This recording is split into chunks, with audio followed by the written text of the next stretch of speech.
여호수아 7장 우리 1절로 5절까지 한 목소리로 합독을 해보지요.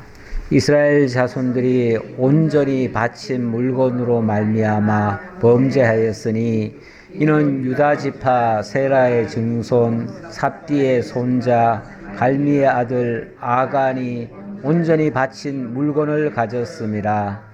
여호와께서 이스라엘 자손들에게 진노하시니라. 여호수아가 여리고에서 사람을 베델 동쪽 베다웬 곁에 있는 아이로 보내며 그들에게 말하여 이르되 올라가서 그 땅을 정탐하라 하매 그 사람들이 올라가서 아이를 정탐하고 여호수아에게로 돌아와 그에게 이르되 백성을 다 올라가게 하지 말고 2-3천 명만 올라가서 아이를 치게 하소서. 그들은 소수이니 모든 백성을 그리로 보내어 수고롭게 하지 마소서 하므로 백성 중 3,000명쯤 그리로 올라갔다가 아이 사람 앞에서 도망하니 아이 사람이 그들을 36명쯤 쳐 죽이고 성문 앞에서부터 스바림까지 쫓아가 내려가는 비탈에서 쳤으므로 백성의 마음이 녹아 물같이 된지라. 아멘. 백성의 마음이 녹아 물같이 되었다. 한마디로 엄청난 절망감에 빠져들었다 그 말이죠. 예. 세상은 온통 전쟁터입니다. 세상 자체가 전쟁터예요. 전쟁터에서 우리가 살아남고 이겨야 되죠. 전쟁터에서 대충 살 수는 없습니다. 전쟁터는 무조건 이겨야 됩니다, 사실. 전쟁에서는 지면 죽는 거예요. 전쟁은 무조건 이겨야 돼요. 때로는 수단 방법 가리지 말고 이겨야 돼요. 그 정도로 전쟁은 실제입니다. 현실입니다. 이거는 뭐 실험하고 연습할 수 있는 게 아닙니다. 전쟁은 그야말로 반드시 이겨야만 살고 그야말로 사느냐 죽느냐입니다. 그럴수록 더 냉정하게 정확하게 진단을 하고 판단을 하고 거기에 맞춰서 처방이 내려져야 됩니다. 그러다 보니 전쟁은 하기 위해서 반드시 정탐이라고 하는 것을 한 번씩 하지요. 지난번 여리고도 일단 한번 정탐을 했고요. 또 이번 아이성을 정복해 가는데도 어쨌든 또 정탐이라고 하는 것을 한번 했는데 정탐을 하러 갔던 사람들의 입에서 나오는 말이 에이 거기 뭐 별로 크지도 않고요. 그 성은 조그마한 성인데 뭐 사람들 다 보낼 거 없습니다. 그저 한 2-3천 명만 보내면 충분히 제압할 수 있을 것 같습니다. 이렇게 보고가 됐어요. 어쨌든 정탐꾼들이야 자기네들 본대로 하겠죠. 본대로 했는데 최종 판단은 누가 해야 됩니까? 여호수아가 해야겠죠. 그거는 일단 참고고요. 참고고 여호수아가 어쨌든 그 보고를 받고 나서 제대로 된 판단을 결정을 해야 됩니다. 해야 되는데 그 정탐꾼 말을 다 그대로 곧이곧대로 들었던 것 같아요. 그리고는 그래도 2-3천 명이라고 했는데 최대 그러면 3천 명을 보내보자. 그래가지고 3천 명을 보냈어요. 보냈는데 이게 웬일입니까? 그들은 분명히 소수라고 했는데 그 소수 앞에서 3천 명이 쫓겨왔어요. 그냥 쫓겨온 게 아니라 쫓겨오다가 36명이 죽임까지 당해버렸어요. 이거는 대패입니다. 일단은 뭐 전쟁이라고 하는 게 뭐 때로는 싸워서 이길 수도 있고 질 수도 있기는 해요. 뭐 지면 다시 또 전열을 가다듬어서 다시 하면 되겠죠. 그렇게 이제 안일하게 생각할 수 있지만 어쨌든 36명이라고 하는 그 작은 전쟁에서 36명이라고 하는 큰 피해가 났습니다. 이거는 지금 장난이 아닌 거예요. 이거는 쉽게 생각할 수 있는 게 아니에요. 이 정도면은요, 다시 또 한다고 해서 그런 피해가 없으리라는 보장이 없습니다. 처음부터 이거 다시 설계를 해야 될 판이에요. 그래서 백성들이 마음이 녹아 물같이 되었다. 마치 눈이 녹아서 물같이 되듯이 백성들의 마음이 그렇게 다 녹아버렸다. 이거는 완전히 패배의식에 완전히 사로잡혀 버린 거예요. 결과도 중요하지만요, 과정도 매우 중요합니다. 과정에서 일단은 마음이 다 녹아버렸다. 적을 앞에 놓고 마음이 더 녹아버리면요, 그러면 전쟁 사실은 하나만 합니다. 그냥 지는 겁니다.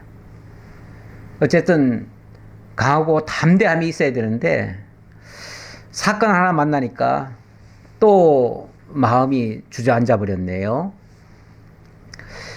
1차적으로는 여호수아가 큰 실수를 한 겁니다. 실수를 했는데 7장 1절에 보니까 그 원인을 이렇게 얘기를 하네요.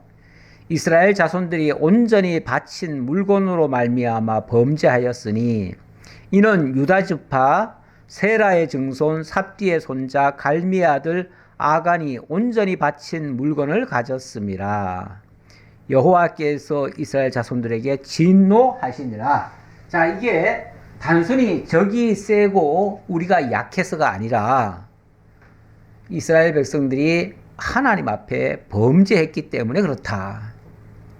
범죄도 그냥 뭐 인간들끼리의 어떤 범죄가 아니라 하나님 앞에 온전히 바친 물건으로 말미암아 범죄하였다. 이건 하나님 앞에 범죄했다 그 말이에요. 사람들 간에 뭐 잘못을 하고 실수를 한 게 아니고 하나님 앞에 범죄를 했다. 그것도 하나님께 온전히 바친 물건으로 말미암아 범죄하였다. 하나님께 바쳐진 것에 문제가 생겼다 그 말이에요. 하나님께 온전히 바쳐진 물건, 하나님께 바쳐졌다는 말은요, 온전히 뭐 태워드리든지 완전히 가루가 되든지 이렇게 해서 하나님 앞에 연기처럼 정말 하나님 앞에 드려져야 되거든요. 거기에 원래 하나님께 온전히 바쳐진 물건에는요, 접촉하면 접촉한 것도 같이 하나님 앞에 바쳐지게 돼 있어요. 그런데 아간이라는 사람이 그 바친 물건을 가졌대요. 그러면 그 바쳐진 것에 접촉이 돼 버렸거든요. 접촉이 된 사람이 지금 이스라엘 회중 가운데 있어요.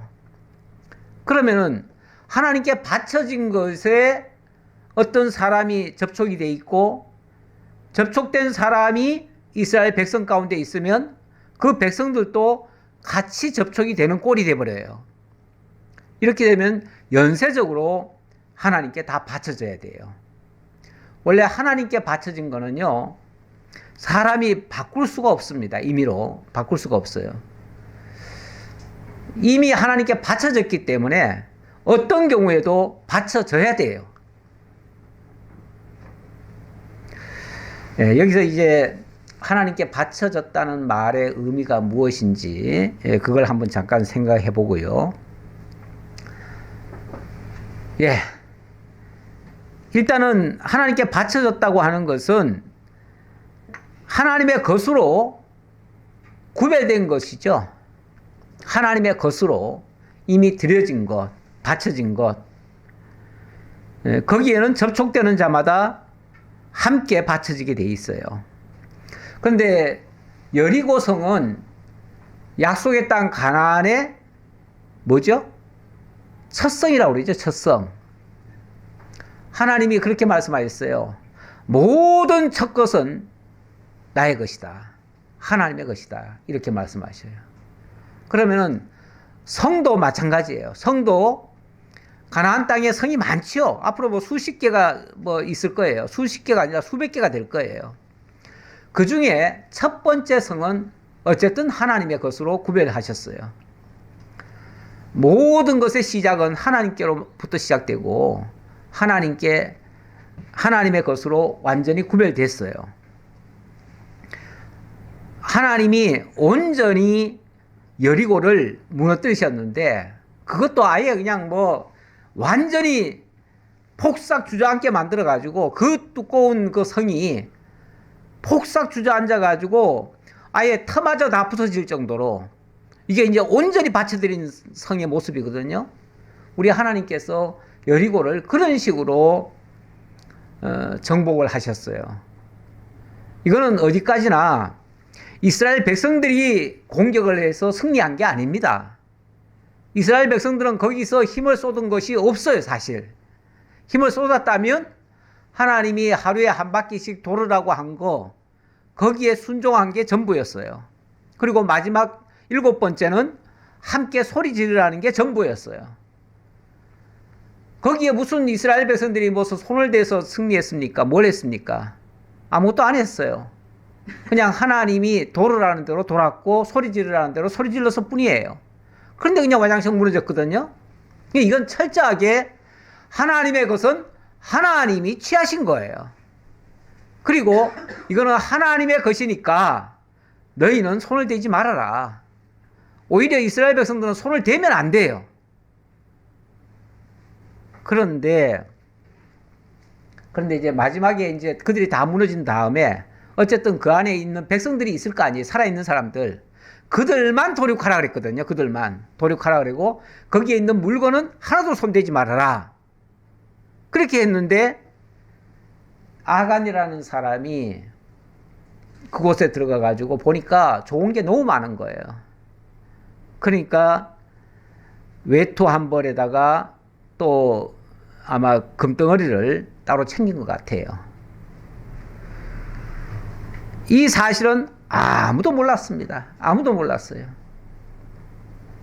아무도 몰랐는데 아무도 모르고 여호수아도 다음 일을 시작한 겁니다. 두 번째 성을 공략하려고 아이성을 일단 본 겁니다. 아이성은 여리고성에 비하면 굉장히 작은 성읍이에요. 그리고 아마도 하나님께서 두 번째 성읍을 일부러 제일 작은 성읍을 택하도록 그렇게 코스를 만들어 놓으신 것 같아요.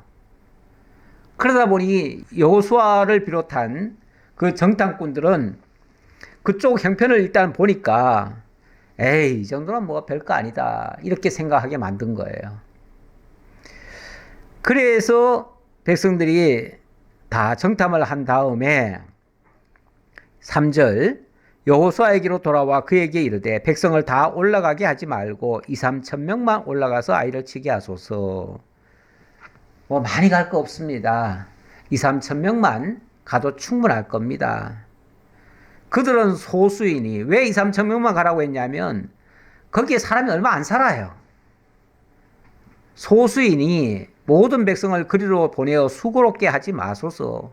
괜히 낭비입니다. 낭비. 많이 가면 힘만 쏟고 낭비가 됩니다. 우리들은 대체적으로 계산을 잘하잖아요. 특히 낭비되는 일은 안 하게 하려고 알뜰살뜰하게 맞춰서 이렇게 살아가는 데 익숙합니다. 쓸데없는 일은 안 하고 싶고요. 번거로운 일은 하기 싫고요. 경제적으로만 모든 것을 계산하기 쉽습니다. 아마도 평소 같으면 이게 맞는 말일 수도 있어요. 그런데 어쨌든 여호수아가 이 말을 듣고 그래도 조금 더 2-3천 명이라고 했으니까 거기에 최대치로 3,000명을 보냈습니다. 그런데 어이없게도 올라가자마자 바로 패배를 당했습니다.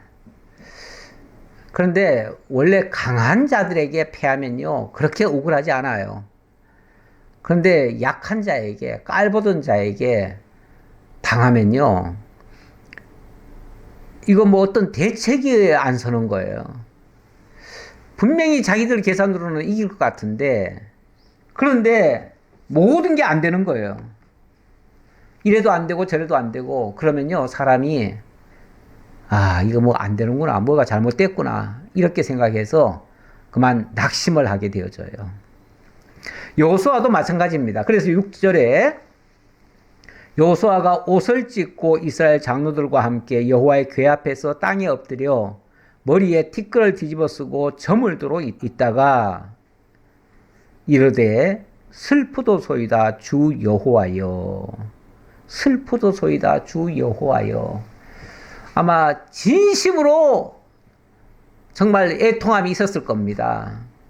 어쩌면 여호수아로서는 지금 최초로 지금 맛보는 아주 실패의 잔이잖아요.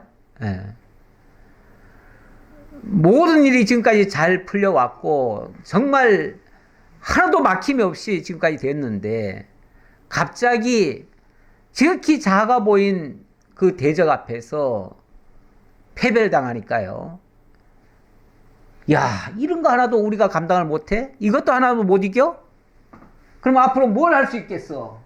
이런 식으로 절망감이 올 수가 있어요. 절망감이. 아마 그래서 탄식이 나온 것 같아요. 탄식이 나온 것 같아요. 예. 그래서 먼저 하나님 앞에 회개하듯이 옷을 찢고 엎드려 머리에 티끌을 뒤집어 쓰고 점을 도록, 그러니까 아마 아침부터 저녁 때까지 하나님 앞에 기도한 것 같아요. 그만큼 아주 절박했다는 얘기죠. 이르되 슬프도소이다 주 여호와여, 어찌하여 이 백성을 인도하여 요단을 건너게 하시고 우리를 아모리 사람의 손에 넘겨 멸망시키려 하셨나이까. 우리 사람들이 막 승리하게 할 때는 당연히 그거는 뭐 하나님이 하시는 거고 하나님이 다 해주셨으리라 생각하고 그냥 조금 감사하고 그냥 넘어가는데, 뭐가 안 됐을 때는 엄청나게 갑자기 또 슬퍼지고 또 절망감이 오고 그것 때문에 때로는 원망 같은 소리가 나올 수도 있습니다. 참 그럴 때가 굉장히 조심할 때죠. 우리 시편 기자가 그런 얘기를 했던 것 같은데, 하나님이여 내 입술에 문지기를 좀 붙여달라고. 파수꾼을 세워달라고 그랬나요? 파수꾼을, 내 입에 파수꾼을 좀 세워달라고. 우리가 여차하면 내 입에서 뭐가 나올지 몰라요. 무슨 원망이 터져 나올지, 무슨 절망이 터져 나올는지.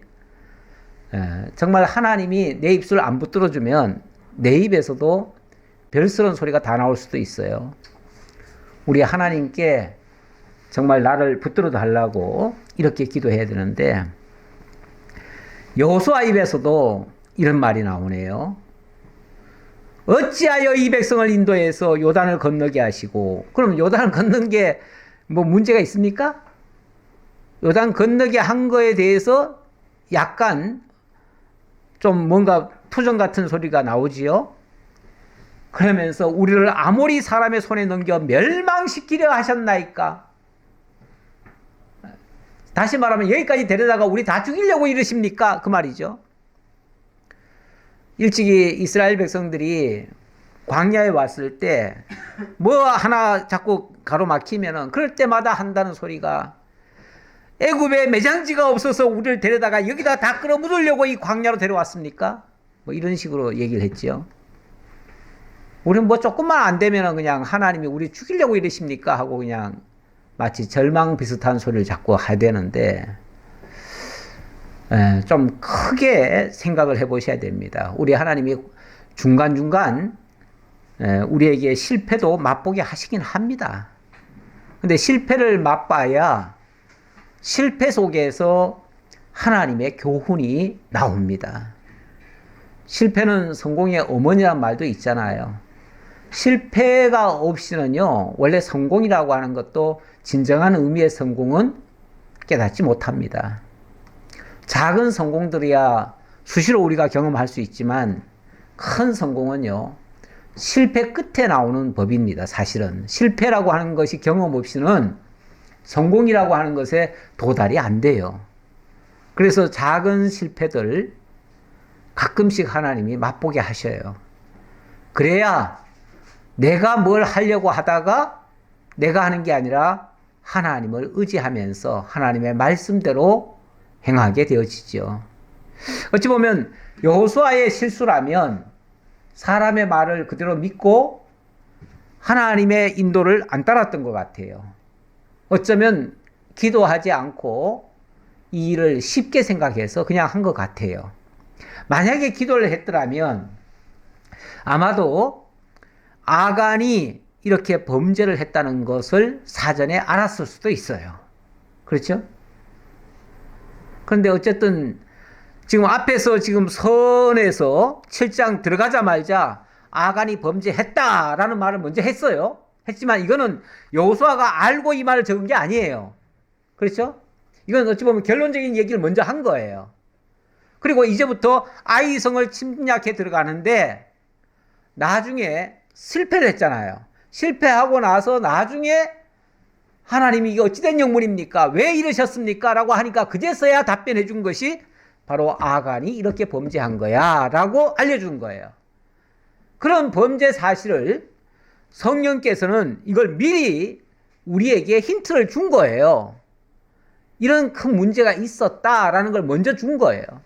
그런데 우리가 그 문제점을 미리 파악을 못한다고 하는 것은 하나님께 기도하지 않았다는 분명한 증거예요. 그렇지 않겠어요? 네. 그 증거일 것이고, 그리고 나서 뭐 여호수아가 판단해봐도 정탐꾼을 보내보니 2, 3천 명만 가면 됩니다. 그러니까 아 그래? 그러면 최대한 3천 명 우리 보내보자. 좀 더 안전하게. 2, 3천 명 그랬는데 2천 명만 보냈다가 괜히 1,000명 모자라서 또 실패할 수도 있으니까 좀 넉넉하게 그러면 3천 명을 보내자. 이렇게 판단한 거 아니겠어요? 자기가 계산적으로 판단한 거예요. 이거는 어디까지나 여호수아의 판단에 의해서 되어진 일인데 일종의 자만이라고도 할 수 있죠. 앞에서 여리고라고 하는 너무나 큰 성을 너무나 쉽게 점령을 했기 때문에 일이 너무 쉽게 되면요. 그 다음에는 사람들이 또 자만에 빠질 수가 있어요. 그러니까 이게 사실 너무 잘 돼도 어떨 때는 위험해요. 너무 잘 되면 자만에 빠지고요. 안 되면 콧바뜨리고요. 둘 중에 하나가 될 가능성이 많거든요. 사실은 잘 되든 안 되든 항상 변함없는 그런 신앙을 유지하는 게 가장 좋긴 한데 우리 인간이요. 솔직히 말하면 아침과 저녁이 달라요. 조삼모사예요. 맨날. 금방 좋았다가 금방 또 죽어가요. 금방 죽어가다가 뭐 하나 또 해주면은 바로 또 금방 또 살아나가지고 금방 또 아무렇지 않은 것처럼 또 그래요. 이렇게 수시로 변화가 심해요. 우리 주님은 어제나 오늘이나 영원토록 동일하신 분이신데 괜히 우리끼리 그냥 우리가 그냥 이랬다 저랬다 하는 거예요.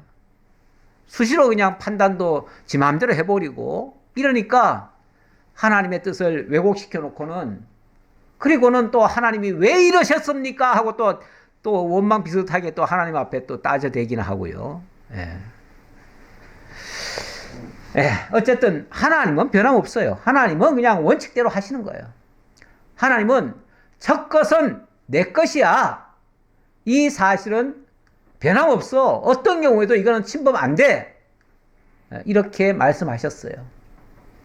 그 첫 것이라고 하는 거 일단 의미 잠깐 보고 넘어갈게요. 일찍이 이게 하나의 원리처럼 되어 있습니다. 우리 하나님께서 모세한테도 말씀하실 때에 이스라엘 자손 중에서 사람이나 짐승을 막론하고 태에서 처음 난 모든 것은 다 거룩히 구별하여 내게 돌리라. 이는 내 것이니라. 자관 첫 것은 다 내 것이다. 근데 이게 꼭 사람에게 해당되는 게 아니라 짐승도 그렇고 모든 사물도 다 내 것이다. 첫 것은 다 내 것이다. 첫 것이 사실은 온전히 하나님의 것으로 구별되면 나머지는 그 안에서 다 거룩함을 잊게 되어져요. 근데 이 첫 것이라고 하는 게 왜 하나님의 것인가를 보면 나중에 이제 우리 주님 예수님이 이 땅에 오셨을 때에 그때 하신 말씀을 보면 이 첫 것이라고 하는 게 뭘 가리키는 건지를 우리가 짐작할 수 있는데요. 누가복음 2장 7절에 보면 첫 아들을 낳아 강보로 싸서 구유에 누였으니 이는 여과 안에 있을 곳이 없음이라 하면서 23절에 보면 이는 주의 율법에 쓴 바 첫 해에 처음 난 남자마다 그 주의 거룩한 자라 하리라 한 대로 아기를 주께 드렸다. 이건 예수님을 첫 아들로 낳은 그 예수님을 바로 주의 거룩한 자라 하리라. 하나님의 구별된 자라. 이렇게 얘기를 하고요. 나중에 이거는 이제 20장으로 넘어가면 이게 나중에 예수님이 자신을 가리켜서 이렇게 말씀하셨는데요. 이거는 이제 헌물을 하나님 앞에 드릴 때, 성전세 드릴 때 그때 얘기한 거죠. 그런즉 가이사의 것은 가이사에게, 하나님의 것은 하나님께 바치라 하시니, 바로 예수 자신이 하나님의 것으로 온전히 바쳐질 첫 것이고 첫 열매고 뭐 이렇다는 것을 말씀하셨습니다. 예, 그리고 이 고린도전서 말씀은 뭐 연관이 돼서 그냥 적어놨는데요. 너희는 그리스도의 것이요 그리스도는 하나님의 것이니라.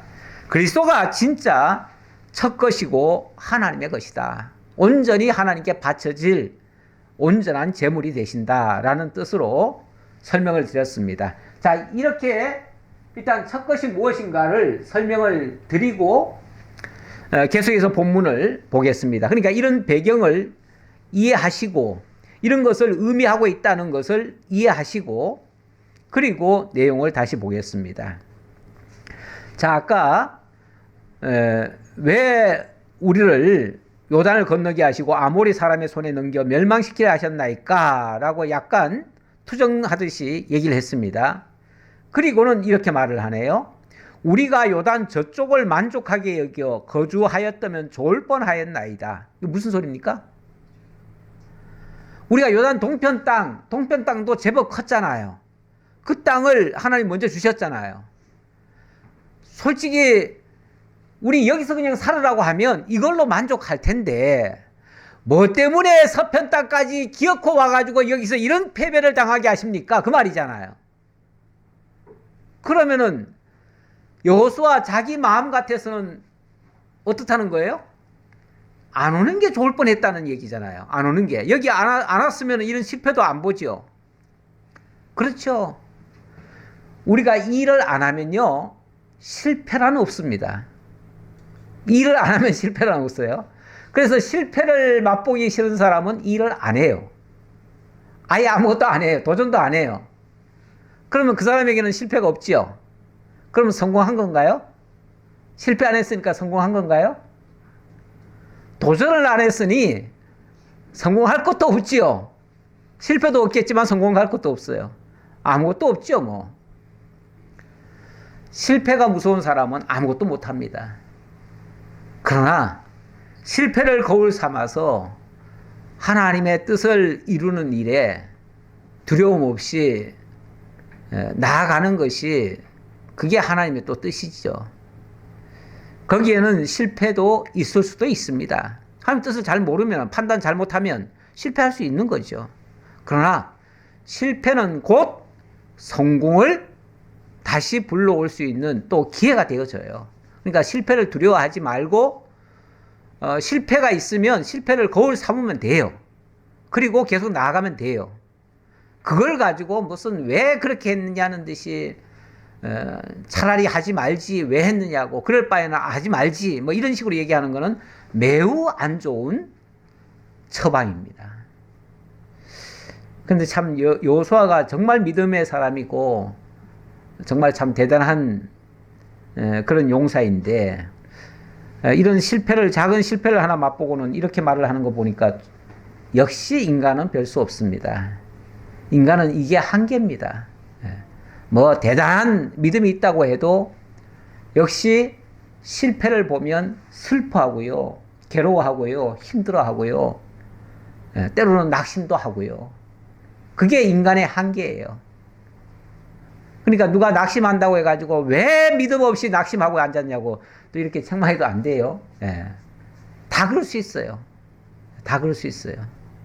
다만 거기서 머물러서는 안 되고 실패는 거울로 삼고 또 하나님의 뜻을 바로 확인해가지고 다시 고쳐가면 되죠. 우리는 고쳐가면 되는 거예요.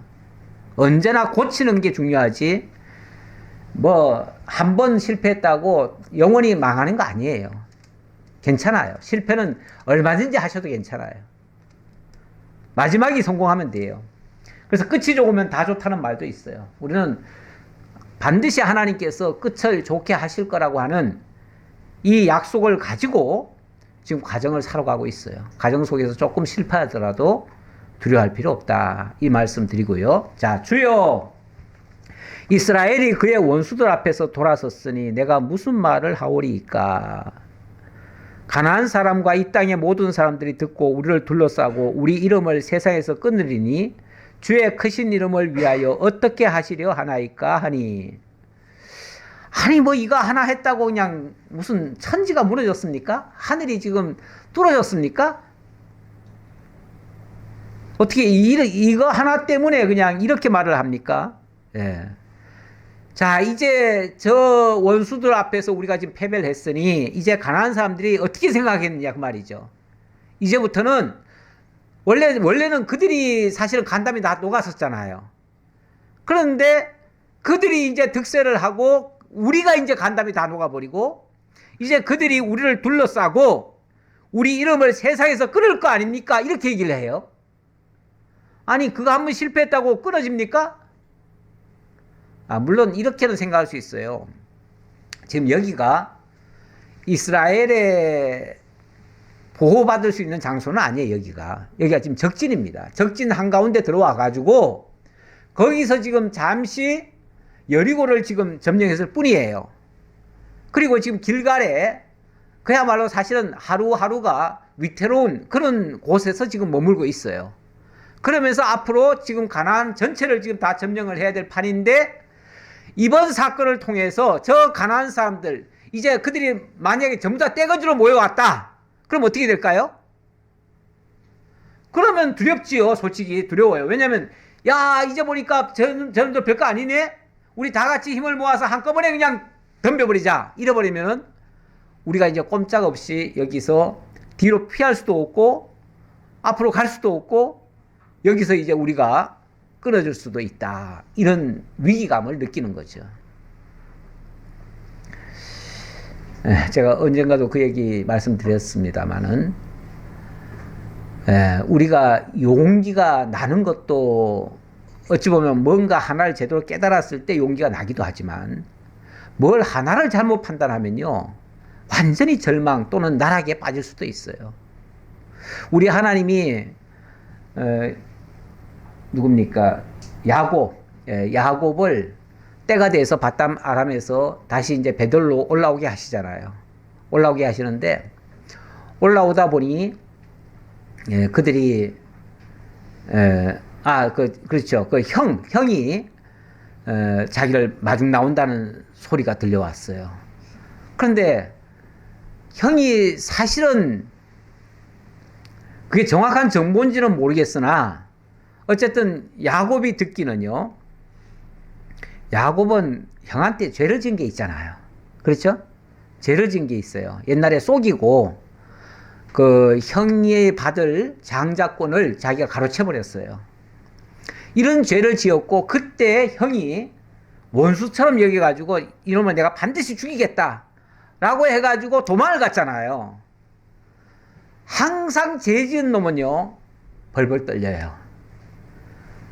그 사람을 내가 어떤 사람에게 죄를 지었는데 그 사람을 만나면 죽일까봐 겁이 나요. 그런데 그 형은요 사실은 그 동생의 그런 옛날의 실수를 잊어버렸어요. 잊어버렸고 더 이상 원수로 여기지 않았어요. 그리고 나중에 동생이 어쨌든 바단 아람에 갔다가 돌아온다는 소식을 듣고는 정말 기쁜 마음으로 영접하러 나왔어요. 그런데 이 야곱은 자기가 지은 죄가 있기 때문에 형이 온다는 말에 벌벌 떨려가지고 도저히 앞으로 가지를 못하겠는 거예요. 그래가지고 먼저 형의 마음 위로를, 형을 안돈시키고 형의 마음을 풀게 하겠다고 자기 전 재산을 갖다가 절반 이상을 떼어가지고 자기 부인들 보내가지고 앞에 가서 뇌물을 주도록 하잖아요. 그리고 만약에 눈치 봐가지고 만약 우리를 치려고 하면 우리는 뒤에 있다가 그냥 우리는 도망가리라. 이런 계산까지 하잖아요. 근데 하나님이 가라는 거예요. 앞으로 가라. 가라. 가라 하는데 이 야곱은 확신이 없어요. 갔다가는 죽을 것 같아요. 그래서 못 가겠다고 버티잖아요. 약복강을 넘어야 되는데 약복강을 못 건너는 거예요. 밤새도록 천사가 그냥 빨리 가라고 막 재촉을 하는 거예요. 못 가겠다고 막 발버둥을 치는 거예요. 어떻게 합니까? 나중에는 환도뼈를 쳐가지고 끌고 가잖아요. 근데 그러기 전에 하나님의 군대 마하나임이 그들과 함께 동행을 하셨어요. 야곱을 하나님이 지켜주셨어요. 그거는 벌써 20년 전에 바단 아람으로 도망갈 때 베델에서 하나님이 약속하신 거예요. 내가 반드시 너를 거기 돌아가서 거기서 다시 돌아오게 하겠다. 이 베델로 와서 여기서 하나님을 섬기게 하겠다. 이렇게 하나님이 약속을 하셨어요. 약속을 했기 때문에 그 약속만 믿었다면은 세상 없어도 자기는 돌아갈 수 있다라고 믿고 오면 되잖아요. 그런데 모르니까 그 에서를 보면서 두려웠던 거예요. 이렇게 알면은 너무너무 감사한 일인데 모르면 이렇게 두려운 거예요.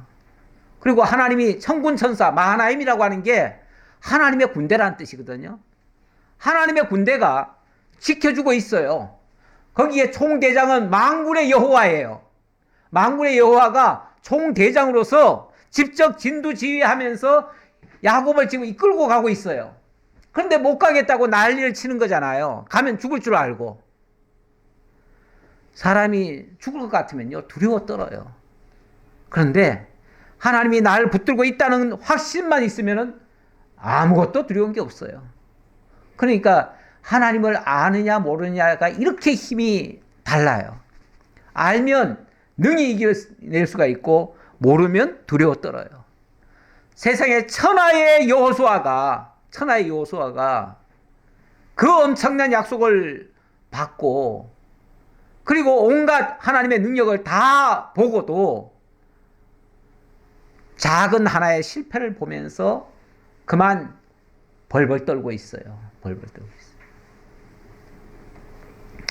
물론 제게도 그런 일이 혹시 발생하면 저도 두려워 떨지 모르겠어요.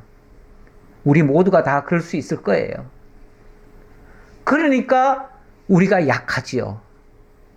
약하니까 나만 내버려두지 마시고 하나님이 나를 붙들고 가소서 하고서 정말 하나님 앞에 기도하면서 가는 거죠. 그리고 하나님의 뜻을 찾는 거죠. 하나님의 인도를 받아가는 거죠. 그랬더니 10절 여호와께서 여호수아에게 이르시되 일어나라. 어찌하여 이렇게 엎드렸느냐. 일어나라. 기도한답시고 엎드린 것까지는 잘했지만은 계속 엎드려만 있으면 되겠어요. 기도도 적당히 하셔야지. 그냥 너무 그냥 어떤 분들은 하루에 3시간은 무조건 의무적으로 하더라고요. 물론 기도 3시간씩 할 수만 있으면 그렇게 하면 좋겠어요. 그런데 그렇게만 앉아 있으면은 모든 게 다 해결된다라고 믿는 것도 사실은 문제지요. 기도하신 후에 하나님의 확신 주시면 그냥 믿고 가는 거죠. 그것까지 필요하지. 기도만 하고 있다고 해결이 되는 건 아니에요. 어쨌든 하나님께서 어찌하여 이렇게 엎드렸느냐. 이스라엘이 범죄하여 내가 그들에게 명령한 나의 언약을 어겼으며 또한 그들이 온전히 바친 물건을 가져가고 도둑질하며 속이고 그것을 그들의 물건들 가운데 두었느니라. 그러니까 이제 앞에서 그 아간이라고 이미 얘기를 했는데, 자, 유다 백성 중에 한 사람이 하나님께 온전히 바친 물건에 손을 댔다. 그런데 그 바친 물건을 최하에다가 또 백성들 사이에 갖다 두었다. 그리고 그 백성들 사이에서 지금 이런 일이 발생이 됐다. 그러니 그들이 함께 하나님 앞에 진멸당한 거다. 자, 이 얘기를 한 거예요. 결국은 여기 36명이 죽었다는데 어쩌면 36명도 그 물건에 접촉이 됐을 수도 있어요. 그래서 하나님 앞에 하나님이 그들을 쉽게 말하면 치신 거예요. 치시면서 그것도 결국은 하나님께 접촉이 됐기 때문에 하나님께 바쳐진 것이 돼버렸다, 그 말이죠. 자, 그러므로 이스라엘 자손들이 그들의 원수 앞에 능히 맞서지 못하고 그 앞에서 돌아섰나니 이는 그들도 온전히 바친 것이 됨이라. 그래서 그들도 온전히 바친 것이 됨이라. 쉽게 말하면 그렇게 해서 죽은 사람들도 온전히 바쳐진 자들이 돼버렸다. 어쨌든 뭐 접촉이 됐다, 그런 뜻이에요. 그 온전히 바친 물건을 너희 중에서 멸하지 아니하면 내가 다시는 너희와 함께 있지 아니하리라. 근데 지금 그 물건이 아직도 여호와의 백성들 사이에 지금도 있어요. 지금도 있으면 그거 있는 동안은 절대로 뭐 한다? 하나님이 함께 하실 수가 없다. 너희들을 승리하게 할 수 없다. 결국 그거 있는 동안은 계속해서 하나님 앞에 바쳐질 거다. 그러면 증다, 그 말이에요. 너는 일어나서 백성을 거룩하게 하여 이르기를 너희는 내 일을 위하여 스스로 거룩하게 하라. 이스라엘의 하나님 여호와의 말씀에 이스라엘아 너희 가운데에 온전히 바친 물건이 있나니 너희가 그 온전히 바친 물건을 너희 가운데에서 제하기까지는 내 원수들 앞에 능히 맞서지 못하리라. 결국은 지금 현재 제일 관건은 뭡니까? 온전히 바쳐진 것을 온전히 하나님 앞에 바쳐야 돼요. 바쳐진 것은 하나님께 바쳐야 돼요. 그런데 바쳐진 것을 안 바치면 결국은 그것이 접촉되는 것마다 다 바쳐져요. 자, 지금 위치상으로 여리고성이 있고, 여기쯤이 아이성인데요. 아이성 그림이 안 나왔네요. 예. 그리고 지금은 이제 길갈에 모여 있는데요. 길갈에 모여 있고 여리고성을 점령하고 아이성을 갔다가 실패를 했습니다. 그리고 이제 하나님께서 그 바쳐진 것을 골라내 가지고 하나님 앞에 온전히 바쳐라. 자, 이렇게 말씀하셨어요. 너희는 아침에 너희의 지파대로 가까이 나오라. 여호와께 뽑히는 그 지파는 그 족속대로 가까이 나올 것이요 여호와께 뽑히는 족속은 그 가족대로 가까이 나올 것이요 여호와께 뽑히는 그 가족은 그 남자들이 가까이 나올 것이며. 이거는 이제 지금 하나님께 바쳐진 것이 있다라고 했는데 뭐가 바쳐졌는지 우리가 솔직히 잘 모르잖아요. 아직까지 몰라요. 모르니까 내가 선별해 주마, 그 말이죠. 하나님이 선별해 주는데 일단은 너희들 12지파 일단 대표 한 사람씩 다 나오라 그래라. 그래가지고 12지파 중에서 제비를 뽑아요. 그러면 하나가 뽑혀요. 근데 어디가 뽑혔냐면 유다지파가 뽑혔어요. 나중에 보니까. 그리고 그 지파에서 뽑혔으면 그 지파 사람들만 이제 다시 또 나와라. 그래 그 지파 중에서 어느 족속인지 그 족속을 또 제비를 뽑아요. 그러면 그 족속에서 다시 또 나머지는 다 돌아가고 그 족속들만 남아가지고 또 제비를 뽑아요. 그러면 어느 가족이 또 뽑힐 거 아니겠어요? 그러면 그 가족 중에 하나님께 바쳐진 자가 있다. 이렇게 하는 거예요. 자, 뽑는 거는 뭘 뽑죠? 제비를 뽑죠. 제비를 뽑는데 잠언에 보면 제비를 뽑는 것은 사람이지만 그 제비를 뽑게 하시는 분은 하나님이시라고 그랬어요. 예, 결국은 하나님께서 사람이 제비는 뽑으나 이를 작정하기는 여호와께 있느니라. 결국은 그 제비도 하나님이 뽑게 하신 것이다. 그런 의미죠. 예. 결국 하나님께서 이것을 알려주는 겁니다. 알려줘요. 온전히 바친 물건을 가진 자로 뽑힌 자를 불사르되 그와 그의 모든 소유를 그리하라. 이는 여호와의 언약을 어기고 이스라엘 가운데에서 망령된 일을 행하였음이라 하셨다 하라. 그러면서 하나님이 최종적으로 어느 지파라고 알려주거들랑 그 지파의 그 어떤 사람, 지목이 됐겠죠? 되면 그 사람을 온전히 하나님 앞에 바쳐라. 이미 그 사람은 이미 바쳐진 자다. 그건 인간적으로 봐줄 일이 아니다. 그 말이죠. 예. 뭐 인간적으로 말하면야 여호수아가 이 유다 지파 가운데서 이 아간을 그렇게 죽일 수가 없습니다. 죽일 수가 없어요. 이건 인간 정으로 지금 사사롭게 봐줄 일이 아닙니다. 16절. 자, 그래서 이에 여호수아가 아침 일찍이 일어나서 이스라엘을 그의 지파대로 가까이 나오게 하였더니 유다 지파가 뽑혔고 유다 족속을 가까이 나오게 하였더니 세라 족속이 뽑혔고 세라 족속의 각 남자를 가까이 나오게 하였더니 삽디가 뽑혔고 삽디의 가족 각 남자를 가까이 나오게 하였더니 유다 지파 세라의 증손 삽디의 손자 갈미의 아들인 아간이 뽑혔더라. 이렇게 해서 딱 선별이 됐어요. 그러므로 여호수아가 아간에게 이르되 내 아들아 청하노니 이스라엘의 하나님 여호와께 영광을 돌려 그 앞에 자복하고 네가 행한 일을 내게 알게 하라. 그 일을 나에게 숨기지 말라 하니 아간이 여호수아에게 대답하여 이르되 참으로 나는 이스라엘의 하나님 여호와께 범죄하여 이러이러하게 행하였나이다. 이미 뭐 다 하나님이 들춰냈는데 뭐 숨길 수도 없죠. 다 사실을 밝혔어요. 자, 그러면서 내가 한 일은 이겁니다. 내가 노략한 물건 중에 시날산의 아름다운 외투 한 벌과 은 200세겔과 그 무게가 50세겔 되는 금덩이 하나를 보고 탐내어 가졌나이다. 보소서 이제 그 물건들을 내 장막 가운데 땅속에 감추었는데 은은 그 밑에 있나이다 하더라. 예, 은은 지금으로 말하면 일종의 화폐예요.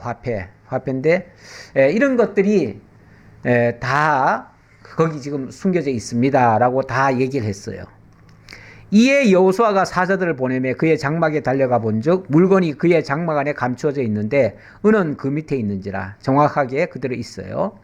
그들이 그것을 장막 가운데서 취하여 여호수아와 이스라엘 모든 자손에게 가지고 오매 그들이 그것을 여호와 앞에 쏟아 놓으니라. 이제 다 밝혀냈어요. 여호수아가 이스라엘 모든 사람과 더불어 세라의 아들 아간을 잡고 그 은과 그 외투와 그 금덩이와 그의 아들들과 그의 딸들과 그의 소들과 그의 나귀들과 그의 양들과 그의 장막과 그에게 속한 모든 것을 이끌고 아골 골짜기로 가서, 참 어찌 보면 그 집에 속겠다는 이유로, 그 가족이라는 이유로 다 죽게 됩니다. 원래 에스겔에 보면 아버지가 죄를 지었다고 그 아들에게 벌을 줘서는 안 된다, 이런 말씀이 있어요. 아버지가 포도를 먹었다고 아들의 이빨이 실 수는 없다, 뭐 그런 식의 예를 들어가면서 그렇게 하면 안 된다. 각 사람이 자기 죄로 죽을 것이다 그랬어요. 그런데 지금 여기는 어떻게 된 겁니까? 그러면 아간이 지었으면 아간만 처벌을 해야 될 텐데 왜 나머지 가족들 다 죽이죠? 이거는 사람에게 지금 범죄한 게 아니고요, 여호와의 첫 것에 해당되는 거예요. 다시 말하면 하나님께 바쳐진 것이 되어버렸어요. 바쳐진 것은 어떠한 경우라도 바꿀 수가 없다는 것이 또 하나님의 원칙이에요. 그 하나님의 것이라고 하는 것이 일종의 구약의 그 선별하는 방법이 여러 가지가 있잖아요. 11조도 사실은 그 중에 하나예요. 그 중에 하나인데, 만약에 짐승을 한 마리를 이제 하나님 앞에 바치려고 했는데 딱 선별을 했는데 보니까 이게 흠이 많아요. 근데 흠 없는 걸로 선별을 해야 되거든요. 근데 일단 하나님이 선별을 시켜놨기 때문에 이거는 바꿀 수가 없어요. 그러면은 내가 정결한 것으로 그걸 바꾸려고 한다면 그것도 죽이고 이것도 죽여야 돼요. 그러면서 다 같이 드려야 돼요. 그러니까 일단 접촉됐다고 하면 이거는 바꿀 수가 없어요. 바꿀 수가 없다. 이게 하나님의 것의 특징이에요. 하나님의 것은 하나님이 정한 대로 반드시 심판을 해야 된다. 그 얘기입니다.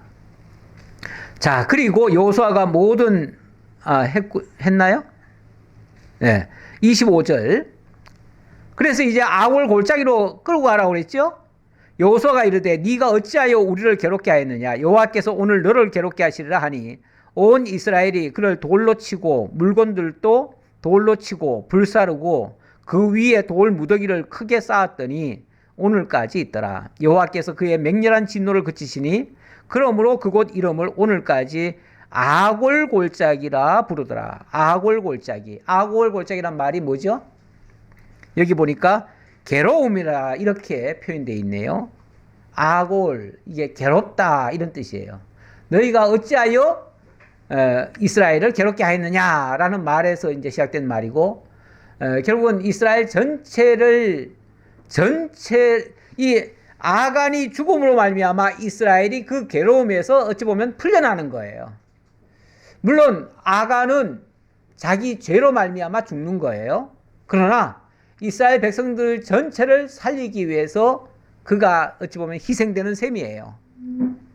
물론 자기 죄 때문이라고 할 수 있지만, 그러나 결국은 이게 일종의 전체 이스라엘을 살리는 한 방법이기도 해요. 이 아골에 대해서 아골 골짜기가 결국은 저주의 골짜기, 괴로움의 골짜기가 되어버렸는데, 여기에 대한 예언의 말씀이 몇 군데 있어가지고 잠깐 적어놔봤어요. 이사야에 보니까 샤론은 양떼 우리가 되겠고 아골 골짜기는 소떼가 눕는 곳이 되어서 나중에 이제 나를 찾는 내 백성의 소유가 되려니와 이런 말이 있고요. 나중에 아골 골짜기가 변화된다는 거죠. 하나님의 소망의 골짜기로 바뀐다는 거죠. 호세아에서는 거기서 비로소 그의 포도원을 그에게 주고 아골 골짜기로 소망의 문을 삼게 하겠다. 이거는 하나님이 어릴 적에 애굽 땅에서 올라오던 날과 같이 할 것이다. 이거는 하나님이 나중에 이 아골 골짜기를 소망의 골짜기로 바꾼다. 이런 얘기고요. 근데 이제 예수님이 나중에 형벌을 받게 되죠. 형벌을 받게 되는데 형벌 받는 장면은 물론 아골 골짜기는 아닙니다. 이름으로는 그 형벌 받는 장소가 어디냐면은 그들이 예수를 맡으며 예수께서 자기의 십자가를 지시고 해골이라 하는 곳에 나가시니, 여기가 이제 히브리 말로는 골고다라고 하는데요. 해골이라고 하는 곳으로 나가요. 거기서 못이 박힙니다. 그리고 저주를 받게 되고, 그 저주로 말미암아 이스라엘 모든 백성들이 저주 아래에서 건짐을 받게 되는 이런 역사가 되어집니다. 물론 아간처럼 예수님은 직접 죄를 당신이 지은 건 아니죠. 그러나 백성들의 죄를 대신해서 당신이 죽어짐으로 말미암아 그 저주 아래에 있던 자들을 건져내는 일에 당신이 하나님의 것으로 온전히 바쳐진 바 되는 거죠. 그런 의미에서, 그러니까 하나님의 것으로 구별되신 분이 온전히 하나님 앞에 드려짐으로 말미암아 정죄받았던 모든 자들이 살아남을 입는 그런 은혜가 만들어졌다라는 측면에서 이 여호수아의 이 사건은 하나의 예표적인 사건이 될 수 있다. 이렇게 말씀드리겠습니다. 그렇게 말씀드리고 오늘 말씀을 마치겠습니다. 기도하겠습니다. 아버지 하나님, 비록 아이성이 작고 사람이 생각하기는 별거 아닌 일이었지만 인간적으로 보다가 큰 실패를 보고 거기서 하나님의 크신 또 교훈을 받게 되어졌습니다. 그리고 거기서 하나님의 것으로 온전히 구별된 재물이 바쳐짐으로 말미암아 모든 것이 회복된 것처럼 온전하신 우리 하나님의 것으로 구별되신 우리 주 예수 그리스도의 희생으로 말미암아 오늘날 저주 아래 있게 된 우리들이 다 구속함을 받게 되었다는 이 사실을 깨달았습니다.